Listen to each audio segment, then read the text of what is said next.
네, 사랑하는 성도 여러분 반갑습니다. 행복한 안식일입니다.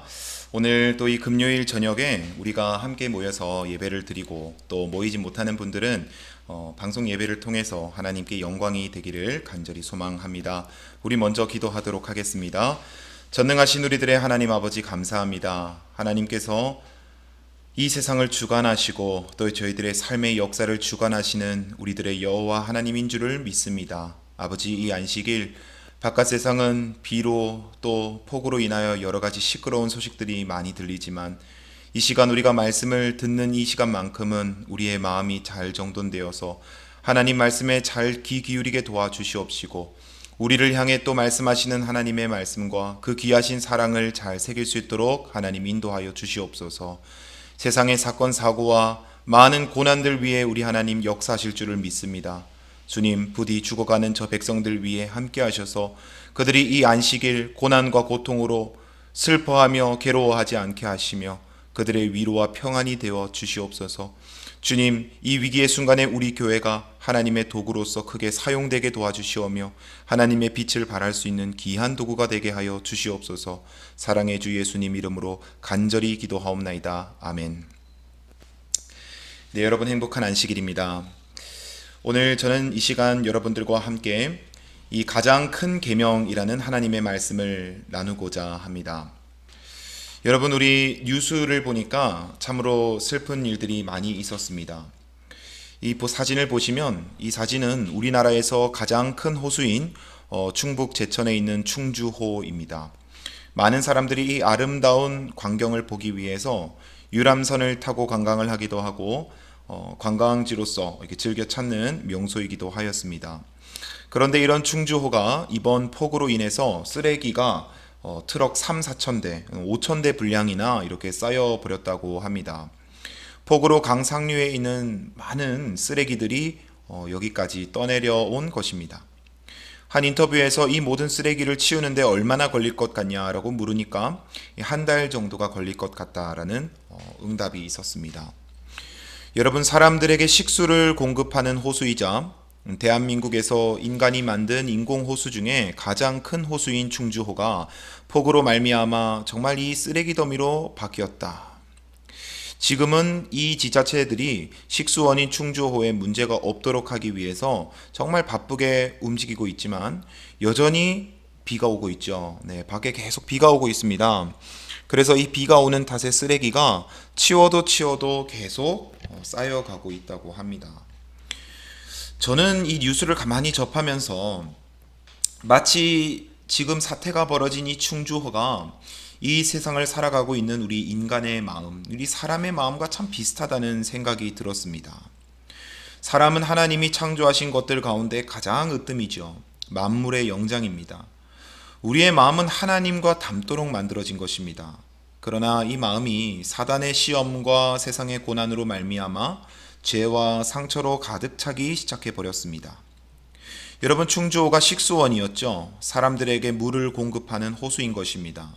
마찬가지로 우리의 마음은 우리의 생명인 것입니다. 이곳에서 우리의 생명이 시작되는 것이죠. 성경은 다음과 같이 말합니다. 무릇 지킬 만한 것보다 더욱 내 마음을 지키라. 생명의 근원이 이에서 남이니라. 그러나 우리 마음이 씻겨지고 깨끗해지기도 전에 우리 마음에 또 시험이 오고 유혹이 오고 폭풍이 부는 탓에 우리 마음은 늘 병들어 있고 더러워져 있지 않는가, 이런 생각을 해보게 되었습니다. 그러나 한 가지 희망이 발견되었습니다. 충주호에 쓰레기를 치우기 위해서 이 트럭 5,000대가 동원되었습니다. 사실 이 트럭 5,000대라는 분량이 비용도 그렇지만 어마어마한 것이거든요. 하지만 어쨌든 이 쓰레기를 치울 수 있다는 것입니다. 이와 같이 우리 인간의 마음에 이 죄가 너무나 가득하고 정말 어찌 보면은 죽을 수밖에 없는 이 운명에 처해 있는 이 인간의 죄지만, 그러나 예수께서 우리의 죄를 해결하기 위하여 이 땅에 그 값을 치르러 오셨다는 사실입니다. 트럭들은 호수의 불순물을 치우기 위하여 바삐 움직일 것입니다. 뉴스에서는 한 달간 치워야 한다고 말합니다. 시간은 오래 걸리겠지만 치울 수 있다는 희망이 우리나라에 있는 것입니다. 그 호수는 관계자들의 희생과 봉사로 언젠가 다시 깨끗해질 것입니다. 한 달이 될지 두 달이 될지 모르지만 시간이 지나면 그 호수는 다시 사람들에게 사랑받게 될 것입니다.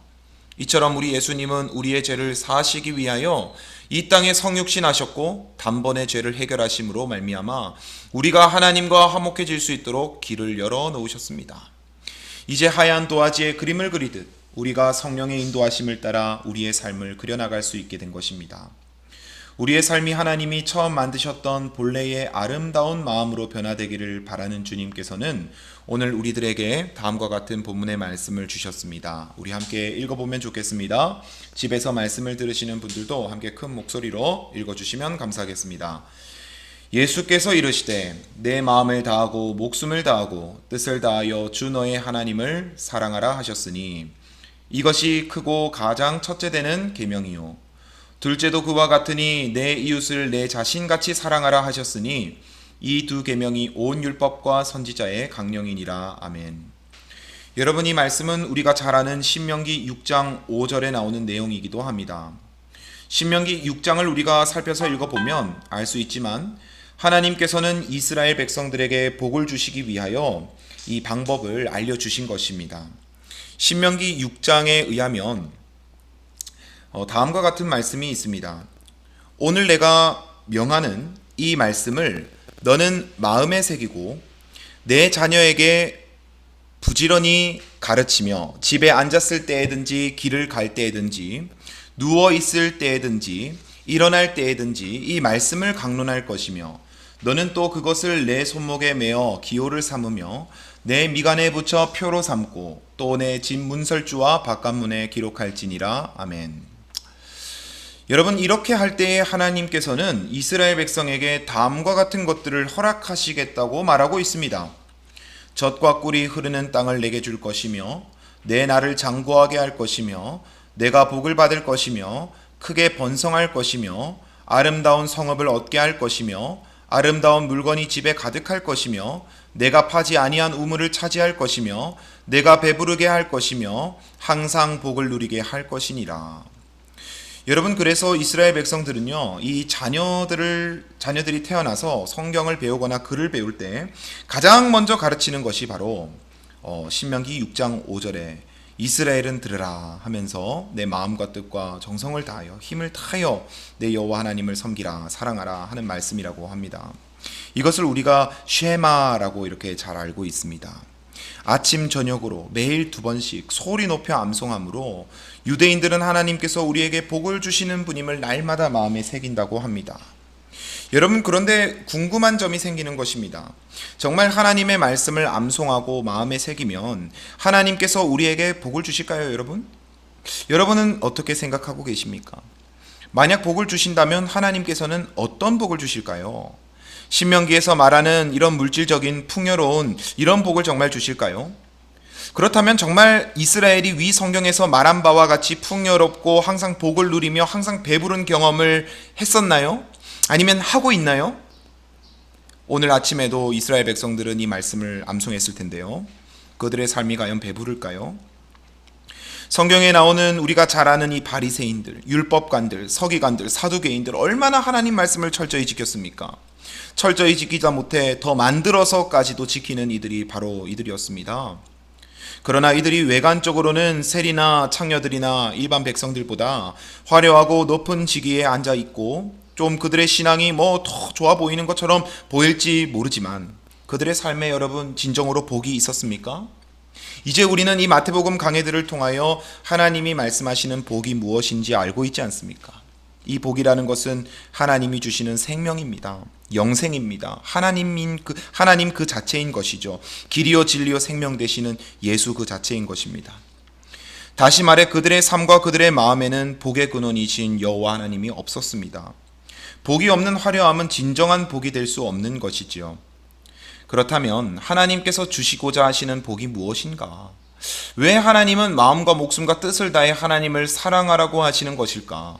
왜 하나님은 내 이웃을 몸과 같이 사랑하라고 하시는 것일까? 우리가 놓친 부분이 분명히 있을 것입니다. 다시 한번 성경 신명기 6장으로 돌아가 보고자 합니다. 신명기 6장 24절에는 다음과 같은 말씀이 있습니다. 여호와께서 우리에게 이 모든 규례를 지키라 명령하셨으니 이는 우리가 우리 하나님 여호와를 경외하며 항상 복을 누리게 하기 위하심이며 또 여호와께서 우리를 오늘날 같이 살게 하려 하심이라. 아멘. 모세는 여러분 분명히 말합니다. 여호와께서 우리가 하나님을 사랑하고 이웃을 사랑하면 항상 복을 누리게 될 것이라고 말씀해 주셨는데 그 복이란 바로 오늘과 같이 살게 하려 하심이라는 것입니다. 여러분, 여기서 산다는 것은 생명을 가진다라는 이런 의미인데요. 즉 하나님이 주시고자 하시는 복은 우리가 생명을 가진 것, 즉 이 생명은 잠시 있다 없어지는 생명이 아닌 영원한 생명의 복을 주시기 위하여 하나님을 사랑하고 이웃을 사랑하라는 말씀을 주셨다라는 것입니다. 그런데 여러분, 모세는 오늘날 같이 살게 하려 하심이라고 뒷부분에 강조를 합니다. 이 오늘날이 여러분 언제입니까? 모세가 말하고 있는 그 오늘날은 바로 광야에 살고 있는 백성들의 때인 것입니다. 이스라엘이 하나님께 복을 많이 받고 생명을 받은 날은 그들이 젖과 꿀이 흐르는 가나안에 들어갔을 때가 아니라 바로 광야, 하나님이 계신 그 광야, 밤이면 불기둥이로 낮이면 구름기둥으로 그들의 고난 가운데 함께 역사하시며 날마다 만나를 내려주시며 동행하시던 하나님이 함께 하시던 그 순간, 그 광야가 바로 이들이 복을 받는 순간이며 생명을 가진 순간이라고 말하고 있는 것입니다. 여러분, 오늘 본문 말씀으로 돌아와 보겠습니다. 율법가는 묻죠. 무슨 계명이 가장 큽니까? 무슨 계명이 가장 큽니까? 이때 예수님께서 무엇이라 말씀하십니까? 예수님은 여러 가지 대답을 하실 수 있습니다. 여러분들이 만약에 비신자를 만나서 안식일 교회에서 가장 크게 주장하는 게 무엇입니까? 이렇게 물어본다면 여러분 뭐라 하시겠습니까? 안식일, 또 재림, 성소기별, 세천사기별, 음식물 여러 가지가 나올 겁니다. 사실 이런 표현들이 우리 교회의 이미지를 수십 년 동안 이렇게 결정을 지은 것 중에 하나겠죠. 이유 중에 하나겠죠. 여러분, 근데 이미 예수님은요, 이렇게 묻는 사람들에게 대답할 방법을 알고 답을 알고 계십니다. 하나님이 없는 상태, 즉 참된 생명이 질문하고 있는 그 율법과 너에게 없는데, 너와 함께 하나님이 하고 계시지 않는데 무슨 계명이 가장 크며 무슨 계명을 너가 지킨다 하느냐. 지금 너에게 있어서 참된 진리도 알지 못하고 계명의 참 뜻을 알지도 못한 채 형식만 준수하는 그런 마음으로 네가 무엇을 지키려 한단 말이냐. 그러면서 예수님은 이들에게 말씀하시는 것입니다. 내 마음을 다하고 목숨을 다하고 뜻을 다하여 하나님을 사랑하라. 그리고 그 사랑을 받은 마음으로 더불어 내 이웃을 내 몸과 같이 사랑하라. 이 두 계명이 온 율법과 선지자의 강령이니라. 쉽게 말하면 성경의 내용이니라. 더 쉽게 말하면 십계명의 요약이니라, 이 말입니다. 여러분, 무슨 말인지 이해되십니까? 하나님의 계명인 십계명은 무엇이 더 중요하고 무엇이 더 크고 이런 말씀이 아닙니다. 이 말씀을 주신 그 근원이 뭐라고요? 사랑인 것이죠. 광야에서 이스라엘 백성들이 방황하고 힘들어하고 죽어가는 사정 속에 그들을 먹여주시던 하나님의 사랑, 그들이 금송아지를 만들고 우상을 만들어도 그 다음날 어김없이 굶주리지 않도록 아침 만나를 내려주시는 하나님의 사랑. 여러분, 하나님은 질투하시고 분노의 하나님이시라고 선포하셔놓고 이스라엘이 죄를 지었는데 그 다음날에 야씨 너희들은 오늘 굶어, 금식이야, 이렇게 하실 수 있는 거거든요. 그런데 하나님께서는 어떻게 하셨습니까? 그 다음 날에도 계속해서 이렇게 만나를 내려주시는 것입니다.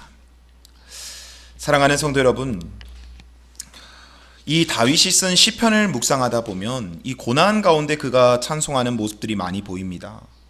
우리는 하나님이 복 주실 때만 할렐루야 하고 또 하나님이 내게 시련을 주실 때는 마치 하나님이 없는 분인 것 마냥 이렇게 살 때가 많죠. 그러나 이 시편을 잘 보면 다윗은 그의 삶 속에 가장 어처구니 없고 힘들어하고 좌절하는 그 순간에 하나님을 찬양하더라는 것을 우리가 알 수 있습니다.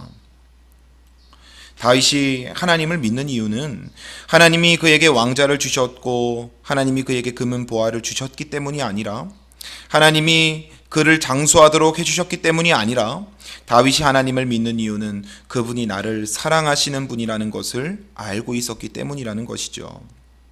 그때의 다윗은 하나님을 진정으로 사랑하고 의지하고 회개할 수 있었던 것이죠. 사랑하는 성도 여러분, 하나님은 우리가 이 안식일 교인이 되기보다 사랑을 가진 안식일 교인이 되기를 원하고 계십니다. 재림 교인이 되기 전에 사랑을 가진 재림 교인이 되기를 더 원하고 계신다는 것입니다. 우리는 정말 하나님의 사랑을 이해하고 알고 있는가? 그리고 나서 그 계명을 지키려고 하고 있는가? 하나님을 믿는 신앙의 핵심이 사랑이라는 것을 우리가 정말 깨닫고 있는가? 오늘 우리가 돌아볼 필요가 있는 것입니다. 제가 참 우리 영천 강변교회 정말 작습니다. 우리 저를 포함해서 몇 가정 안 되는 우리 성도님들이 이곳을 지키면서 지난 2017년부터 2020년이 이렇게 지나갈 때까지 정말 세상 밖에서 죽어가는 우리 청소년들, 누군가는 손을 내밀어야 되고 누군가는 먹여야 되고 누군가는 길러야 되고 누군가는 복음을 전해야 되는 저 죽어가는 청소년들에게 얼마나 많은 사랑을 전했습니까? 그들이 교회에 남아있든 남아있지 않든 그들의 인생의 한 부분에 우리 교회의 이름을 기억시키고 하나님의 이름을 기억시키고 하나님의 복음을 들려주었다는 것이 얼마나 하나님의 큰 은혜입니까? 많은 이들이 청소년 사역은 밑빠진 독에 이 물붓기라는 말들을 표현들을 많이 씁니다. 그러나 그 일을 원하시는 분이 우리 하나님이셨지 않습니까? 저는 지난 4년간 이 모든 사역에 동참한 우리 모든 성도님들께 참으로 감사의 인사를 드리고 싶습니다. 그리고 그런 넉넉한 마음을 허락하신 우리 하나님께 참 감사드립니다. 교회가 위기에 빠질 때마다 어려움에 빠질 때마다 우리 많은 장로님들과 우리 집사님들과 성도님들의 동의와 협력이 없었다면 우리는 이 모든 시련을 헤쳐나갈 수 없었을 것입니다. 교회의 재물이 조금 부족할 때에 정말 남모르게 교회에 헌금하시는 분들, 교회에 정말 벅찬 스케줄로 인하여 관리가 덜 될 때에 정말 팔을 걷어 올리고 무더운 태양볕 아래 이 교회를 관리하는 우리 성도들의 이야기들, 아침 일찍 교회를 몰래 와서 또 잡초를 뽑고 돌아가는 우렁각시 같은 우리 교회 이야기, 목회자가 토요일 오후에 이곳저곳 방문 다니느라 신경을 못 쓰자 또 학생 중에 연장자가 학생들을 모아서 함께 예배를 드리는 이야기들. 사랑하는 성도 여러분, 교회는 코로나 사태로 인하여 나오지 못하지만 계좌로 꼬박꼬박 헌금하시면서 교회 살림살이를 걱정하시는 우리 집사님의 모습, 저 멀리서 엄청 멀리서 하루에 1시간씩 거리를 교회로 달려오지만 구도자 성경 공부를 하며 정말 최선을 다해서 이 교회를 섬기고 있는 우리 성도들의 이야기들. 여러분, 우리는 서로가 다 다른 은사를 가지고 하나님께 받은 사랑을 베풀며 살아가고 있지 않습니까? 이 사랑을 우리가 조금 더 성숙하게 만들고 조금 더 끌어올려서 조금 더 하나님께 영광이 되게 하려면 바로 오늘 예수님께서 말씀하신 것처럼 내 이웃을 내 자신과 같이 사랑하는 훈련이 우리에게 필요할 것입니다. 어떤 사람의 부족함을 우리가 인지했을 때, 보았을 때에 그 스스로가 그것을 부족한 것을 채우기를 바라지 말고 내가 그의 부족한 점을 정말 채울 수 있고 역할을 감당할 수 있는 그런 하나님의 백성이 되기를 소망합니다. 이것이 바로 내 이웃을 내 몸과 같이 사랑하는 것 아니겠습니까? 한쪽 코가 막히면 다른 코로라도 숨을 쉬어야죠. 한쪽 코가 막혔다고 너 뚫릴 때까지 나도 숨 안 쉬어 이러면 사람은 별것도 아닌 것 가지고 이렇게 죽게 돼버리는 것입니다. 정말 이 말씀처럼 오늘 우리가 하나님을 진정으로 사랑하고 그 사랑을 바탕으로 이웃을 진정으로 사랑하는 우리가 되기를 간절히 소망합니다. 하나님이 주시는 복은 적과 꿀이 흘러야만 받는 것이 아니라 정말 내가 지금 처해 있는 현재 그리고 내 처소에서 바로 시작된다는 것을 우리가 기억하길 소망합니다. 광야에는 먹을 게 없었고 의지할 게 없었습니다. 그렇기에 하나님을 더 찾을 수 있었고 이것이 그들의 생명이 되었습니다. 내 형편이 힘들다면, 내 상황이 어렵다면, 우리 교회가 힘들다면 그 순간이 가장 하나님 만나기 좋은 때이며 생명을 얻기에 합당한 시간임을 기억하며 살아가는 우리 되기를 소망하며 오늘 이 말씀을 줄이도록 하겠습니다. 감사합니다.